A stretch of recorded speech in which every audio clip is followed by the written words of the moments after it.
Hey guys, welcome to our third and final talk in our relationship series for SALT. It's been quite a journey looking at friendship in the first week, and then marriage and singleness last week, and this week we're looking at dating.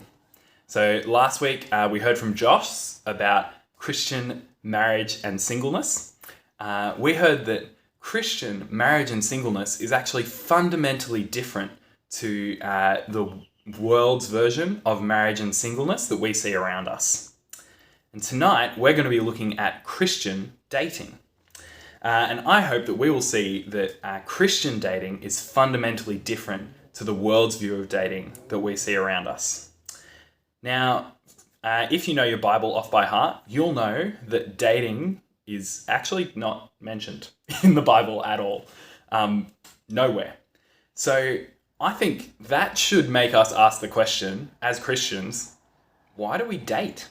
If it's not in the Bible, what are we doing? Why are we doing this? And the answer to that is that we want to take marriage, as Joss was talking about last week, very seriously. We want to take the model for marriage that God has given us seriously. And so we want to be wise and careful with how we approach it.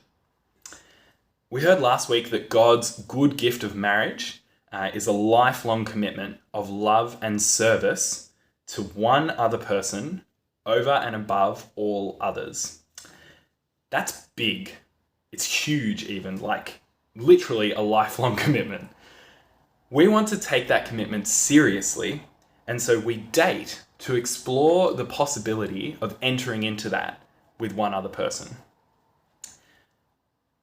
Now, dating in the world looks very different to lots of people in lots of places and lots of cultures.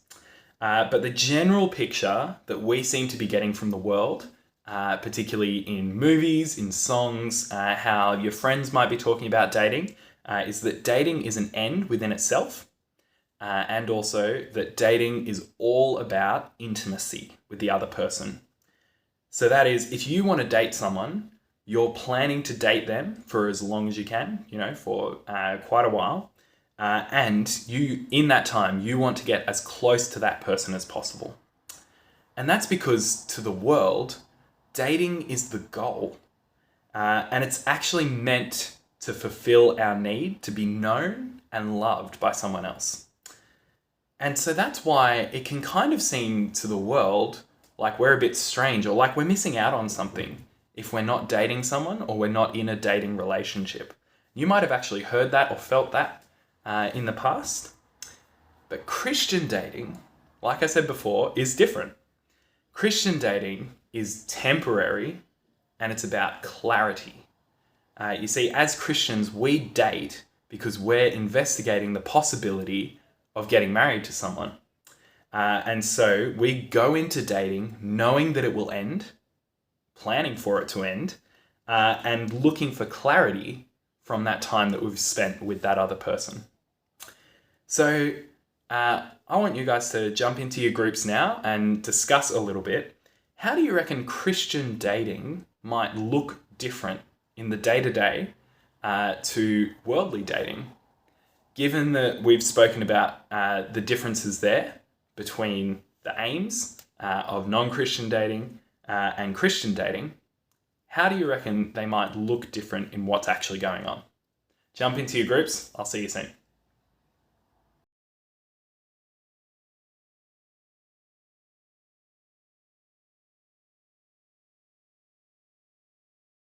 Now, hopefully you got to talk about some of the ways that Christian dating would look different to worldly dating within your groups. One of the traps that we fall into as Christians, but particularly we fall into this one in dating, is that we look at the world around us and we ask questions like, can we have that? Where's the line? How close can we get to that without it being sinful? Where's the line between what God wants for us and what looks good over there? And in our series in James last term, you might remember, we came across a few of those issues where as Christians, we're asking those questions like, how close can we get? Where's the line? And James reminded us that those are in fact the wrong questions to be asking, because those questions come out of a place and focus on lawfulness. Where's the line? What's right? What's wrong? What can I do? What can't I do? And those questions show that we're not living in the light of God's mercy alongside his just judgment. In the passage that we read earlier from Ephesians, we saw that God calls us to live out our faith by being wise and careful in what we do. And this very much includes dating, being wise and careful in how we approach dating. So, I've mentioned those a couple of times now, being wise and careful. They're, good terms, sound nice. What does that actually mean for us? How do we date in a wise and careful way? Now, I could go on for days about this because there are so many different aspects to our lives, so many different aspects to dating that we can be confused by. So I just want to give you two big ones now, and then we're going to have a chance for discussion later. So the two big areas of being wise in dating that I want to talk to you about are firstly, date in community, and secondly, date with the end in mind. So, date in community. We want to be dating in such a way that we're talking with the people around us, okay? Not just anyone around us. We want to be talking to people who know us, people who know the person that we're dating, and more importantly, people who know Jesus. We want to be talking to them about what's going on in our dating relationship. And we really want to be asking them the question, what is wise in this relationship? Who is a wise person for me to be dating? Is it wise for us to be doing this? Is it a good idea for me to ask this question? Those are the things that we want to be asking other people, particularly other Christians, because we know that we are flawed, we know that we are sinful, and that comes out particularly when we're dating. We see our flaws and our pitfalls because we're emotionally committed, we're excited, and so we don't pay as much attention as we should. And so we want to be asking the people around us who know us, who know them, and who know Jesus, what is wise? Is this wise? We want to continually be asking that question. And one of the reasons that we want to keep on asking that question of people around us is we don't want our dating relationships to be a secret. Now, don't hear me wrong. I'm not saying you have to tell everyone as soon as you go on a date with someone or when you're even thinking about it. Don't have to tell everyone. Don't have to shout it from the rooftops. What I'm saying is you need to be talking with someone, maybe a couple of people. You need to be asking them, is this wise? We want to be consulting with the Christians who are around us. And we want to hear from other people, not just ourselves, that this is a good idea, that this is a wise thing to be doing, and that this person is a wise person for us to be dating. So keep on asking that question. It's very rare that you will be doing something and keeping it a secret from everyone, and that thing will be a good thing to be doing. Much more rare that it will be a wise thing to be doing. So keep asking that question, and that will help you to know that you're not keeping your relationship a secret. Finally, we want to be dating in community because we don't want to be cutting our friends out. Friendships are super important, especially when you're investigating the possibility of marrying someone. You want to be staying close with your friends. You want to be keeping up that relationship support network that you've built for yourself. You want to keep on including your friends in your thought processes. You want to be asking them, is this a good idea? Is this wise? And you also want to be loving them continually throughout the whole process of dating. Just because you're dating someone does not mean you don't need friends. In fact, kind of the opposite. You need friends most when you're dating someone. And then secondly, dating with the end in mind. We know as Christians when we're dating that this dating relationship is going to go one of two ways. There are two ends here. You could get married to the person, or you could break up. Now, when you're dating, you don't want to already know which way it's going to go. If you know which way it's going to go, there's no point in dating. If you don't know which way it's going to go, that's why you're dating the person. But when you're dating them, you should do it expecting or planning for it to not end in marriage. Why do we say that? Well, if you're dating someone and you do break up and then you both go off to marry someone else, think about how you would want your future spouse to have been treated by someone that they were dating in the past. You don't want to date with the assumption that you're going to marry this person, because it's entirely possible that you won't. That's why you're dating. So don't make that assumption. Don't do anything that would indicate that you've made the assumption that you're going to get married to this person. You want to be dating as though you might not get married to that person. Having said that, when we are dating with the end in mind, we want to pick someone who we could marry. Now, hear me right here. I'm saying could, not will. Okay? You don't need to know that you're going to marry that person before you ask them out or before you say yes to going on a first date. Okay? That defeats the whole purpose of dating. You want to pick someone that you could marry.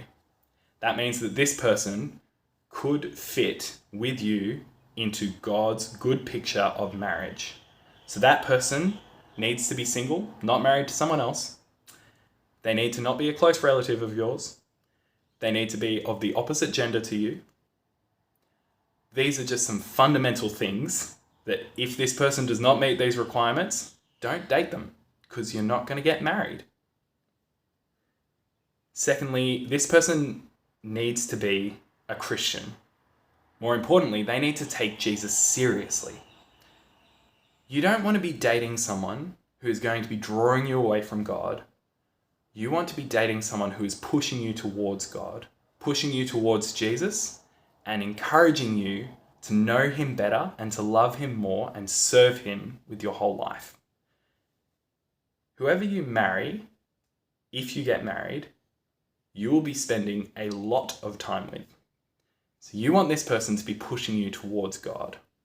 And you want this person to keep on encouraging you to throw yourself on Jesus, not to draw you away. Please, please hear us correctly on this. You want to be dating someone who is following Jesus, not just saying that they're a Christian, not just someone who could possibly be a Christian or encourages you to be a Christian. You want someone who is committed to following Jesus and who will be committed to encouraging you to do that too. Thirdly, to do with this person that you're picking, you gotta like them.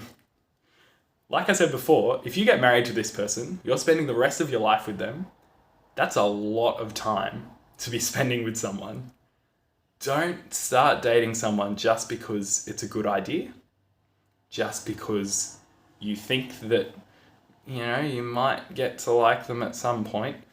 You want to be dating someone because you could be married to them for life. So pick someone that you actually get along with, someone that you like. You don't have to love them on the first date. Again, don't hear me wrong on this. You just gotta, at very least, like them and like spending time with them. Finally, I've said dating with the end in mind, as though, I'm talking about getting married and breaking up as the end. But that's not actually the end point for us as Christians. We know there's an even bigger end coming up, which is actually a marriage. So, same thing. We're talking about the marriage of Jesus and his church, the one that Joss was pointing towards last week. We want to keep that in mind as we're dating. Don't let the excitement of earthly dating and earthly marriage get in the way or drown out the importance of eternity with God. You want to keep Jesus in the place that he deserves, first place in your heart. So when you're dating, don't date in a way that is going to draw you away from God. Don't date in a way that is going to stop you from serving God. You want to be dating with that end in mind, that Jesus is coming back and we are all going to be spending eternity with him, those who believe in him. So that's two ways that we can be wise in how we're dating. I know that that is not comprehensive, and so our leaders are actually going to be modeling what it looks like to date in community with us now, as they share some wisdom that they have learnt from their experiences in dating, or that people have shared with them as they've thought about dating. They're going to be sharing that with you, but also we're going to flip the tables here. We're going to do a classic switch up. We want you to ask questions of your leaders that you have about dating as well. So split back off into your groups. Hope that this is a good chance for you to talk about some of those questions that you have, and to hear from your leaders some of the wisdom that they have as we start to think about how we can be dating in a way that is wise and careful to the glory of God.